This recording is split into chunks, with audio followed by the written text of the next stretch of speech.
اللہ کے بابرکت نام سے شروع جو بڑا مہربان نہایت رحم فرمانے والا ہے۔ حضرت ابراہیم علیہ السلام اور ایک مجوسی مہمان کا واقعہ۔ محترم ناظرین، حضرت ابراہیم علیہ السلام کی یہ عادت تھی کہ جب تک اپنے دسترخوان پر کسی مہمان کو نہ بٹھا لیتے تب تک آپ کھانا نہیں کھاتے تھے۔ اکثر صبح اور شام کے وقت وہ شہر کے دروازے پر جا کر بیٹھ جاتے تھے کہ کوئی مسافر مل جائے تو اسے اپنے ساتھ مہمان بنائے۔ اتفاق سے ایک دن کوئی مہمان نہ ملا اور شام کا وقت ہونے لگا۔ سیدنا ابراہیم علی نبینا و علیہ السلام بہت غمگین ہوئے اور اب واپسی کی تیاری کر رہے تھے کہ ایک بوڑھے کو دیکھا کہ لاٹھی ٹیکتا چلا آ رہا ہے۔ حضرت ابراہیم علیہ السلام کو یہ امید ہوئی کہ شاید یہ مسافر ہو اور میرا مہمان بننا منظور کر لے۔ لپک کر اس کے پاس گئے اور اسے سہارا دے کر اسے اپنے قریب لائے۔ حسب عادت سب سے پہلے اس کا نام دریافت کیا اور پوچھا کہ آپ کہاں سے تشریف لا رہے ہیں۔ اس بوڑھے شخص نے جب اپنا نام بتایا تو حضرت ابراہیم علیہ السلام کی ساری امیدوں پر پانی پھر گیا، کیونکہ نام سے صاف ظاہر تھا کہ وہ بوڑھا آتش پرست ہے۔ بھلا خدا کے خلیل کو یہ کیسے گوارا ہو سکتا ہے کہ ایک ایسے شخص کو اپنا مہمان بنائے اور اپنے دسترخوان پر جگہ دے کہ جو اللہ تعالیٰ کو چھوڑ کر آگ کا پجاری تھا۔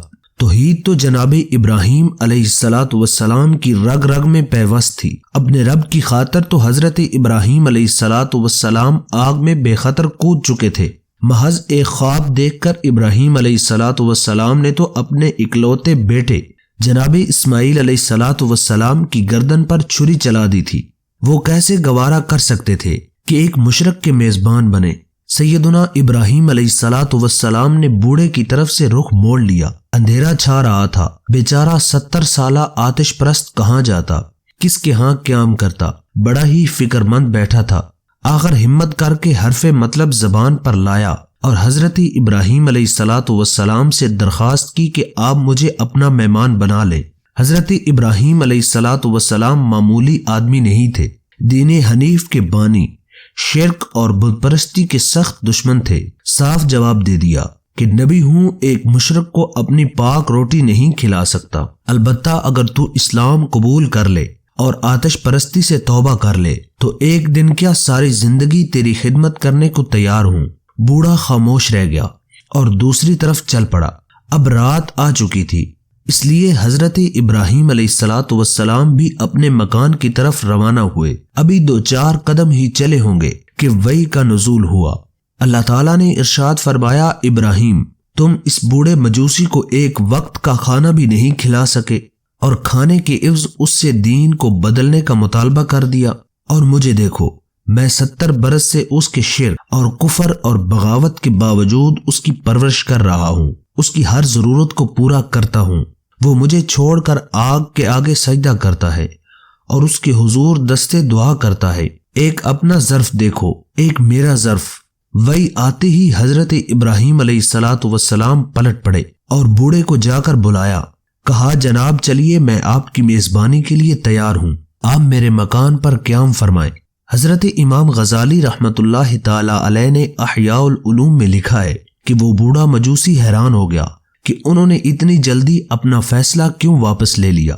ابھی تو کہہ رہے تھے کہ اسلام قبول کر تو اپنا مہمان بناؤں گا، اور ابھی مجھے لینے چلے آئے ہیں۔ پوچھا، سچ سچ بتائیے، آپ نے انکار کے بعد اپنی رائے کیوں تبدیل کی؟ ابراہیم علیہ السلام نے وہی آنے کا سارا قصہ سنا دیا۔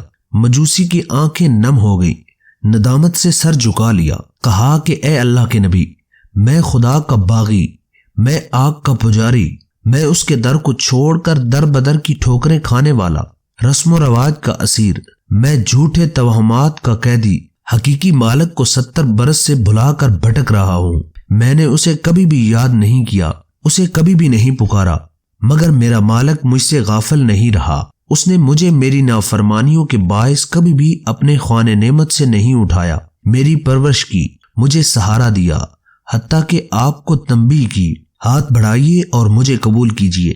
اس 70 برس کے گناہگار بگوڑے کو اس کے مالک کے آستانے پر حاضر کیجیے، جلدی کیجیے، مجھے اسلام کا کلمہ پڑھائیے، میرا مالک غفور الرحیم ہے اور مجھے ضرور قبول کر لے گا۔ محترم ناظرین، اس واقعے سے ہمیں کیا سبق ملتا ہے؟ اس واقعے سے ہمیں سبق یہ ملتا ہے کہ اللہ کریم بہت مہربان ہے، وہ غفور الرحیم ہے، وہ توبہ کو قبول کرنے والا ہے، وہ 70 ماؤں سے بڑھ کر پیار کرنے والا ہے، وہ ہماری نافرمانیوں، ہمارے گناہوں کے باوجود ہمارے اوپر اپنی رحمت کی بارش نازل فرماتا ہے، ہمارے اوپر کرم اور مہربانی فرماتا ہے۔ تو ہمیں بھی چاہیے کہ ہم اللہ کے حضور سربا سجود ہو اور اللہ اور اس کے رسول کے ساتھ محبت کریں اور ان کے بتائے ہوئے راستے کے اوپر چلیں۔ اللہ کریم ہم سب کے حال کے اوپر اپنا خصوصی فضل و کرم نازل عطا فرمائے۔ محترم ناظرین، امید کرتے ہیں آپ کو ہماری ویڈیو اچھی لگی ہوگی۔ ویڈیو اچھی لگی ہو تو ویڈیو کو لائک کریں اور چینل کو سبسکرائب کریں، بیل آئیکن کو ضرور پریس کریں تاکہ ہماری آنے والی ہر ویڈیو کا نوٹیفیکیشن آپ کو آسانی کے ساتھ ملتا رہے۔ ملتے ہیں ایک نئے اور دلچسپ موضوع کے ساتھ، تب تک کے لیے اپنا اور اپنے پیاروں کا ڈھیر سارا خیال رکھیے گا۔ مجھے اجازت دیجیے، اللہ نگہبان۔